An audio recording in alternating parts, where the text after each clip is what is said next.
Hi, uttapam ഇങ്ങനെ ഉണ്ടാക്കി കൊടുത്ത് നോക്കൂ, കുട്ടികൾക്ക് ഇഷ്ടപ്പെടും. നമ്മൾ വെറും ഊത്തപ്പം ഉണ്ടാക്കി കൊടുക്കുമ്പോൾ അവർക്ക് വലിയ ഇഷ്ടമുണ്ടാവില്ല. അപ്പോൾ നമ്മൾ ഊത്തപ്പത്തിനുള്ള മാവ് എടുത്തിട്ട് ഇങ്ങനെ കുറച്ച് കട്ടിയിലൊഴിക്കുക. അപ്പം തന്നെ നമ്മൾ ചെറുതായിട്ടുള്ള ഉള്ളി ചെറിയതായിട്ട് മുറിച്ചിട്ട് മേലെ ഇടുക. പച്ചമുളക് ചെറിയൊരു ഇതിട്ടാൽ മതി, കുട്ടികൾക്കല്ലേ. പിന്നെ കൊത്തമല്ലി ചെറുതായിട്ട് അരിഞ്ഞത്. മേലെ നമ്മുടെ ചട്നി പൗഡർ അങ്ങനെ തൂവി കൊടുക്കുക. മേലെ വെളിച്ചെണ്ണ അങ്ങോട്ട് ഒഴിച്ചു കൊടുക്കുക. നന്നായിരിക്കും. തിരിച്ചിട്ടാൽ നല്ലൊരു ഊത്തപ്പം റെഡി. എല്ലാവരും ഉണ്ടാക്കി നോക്കൂ, കുട്ടികൾക്ക് ഇങ്ങനെ ഉണ്ടാക്കി കൊടുത്ത് നോക്കുക, അവർ കഴിക്കും.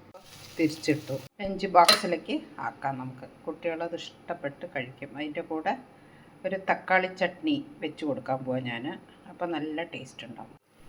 നമുക്കൊരു തക്കാളി ചട്നി ഉണ്ടാക്കാം. ആദ്യം കുറച്ച് ഉഴുന്ന് പരിപ്പ്, വെളിച്ചെണ്ണ ഒഴിച്ചിട്ട് ഉഴുന്ന് പരിപ്പിട്ടു. 2 വെളുത്തുള്ളി അതിൻ്റെ കൂടെ ഇട്ടാൽ ഒരു ടേസ്റ്റ് ഉണ്ടാവും.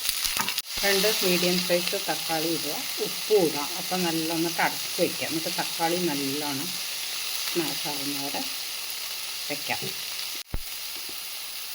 ആവാനായിട്ട് കുറച്ച് വെള്ളം ഒഴിച്ചിട്ട് അടച്ച് വയ്ക്കാം. കാശ്മീരി ചില്ലി പൗഡർ, കായപ്പൊടി കുറച്ച് ഇട്ട് കൊടുക്കുക. ഉള്ളി ഇല ഇട്ടിട്ട് പിന്നെ വേവിക്കാൻ വെക്കണ്ട, പച്ചയോടെ അരച്ചെടുക്കാം. നല്ല ടേസ്റ്റ് ഉണ്ടാവും തക്കാളി ചട്നി. അരച്ചെടുക്കാം. അപ്പോൾ അധികം അരയണ്ട, ഒരു ഉഴുന്നുപരിപ്പിൻ്റെ ആ ഒരു കുറച്ചൊന്ന് കടിക്കാൻ കിട്ടണം എല്ലാം കൂടിയിട്ട്. അപ്പോൾ നമ്മുടെ തക്കാളി ചട്നി റെഡി.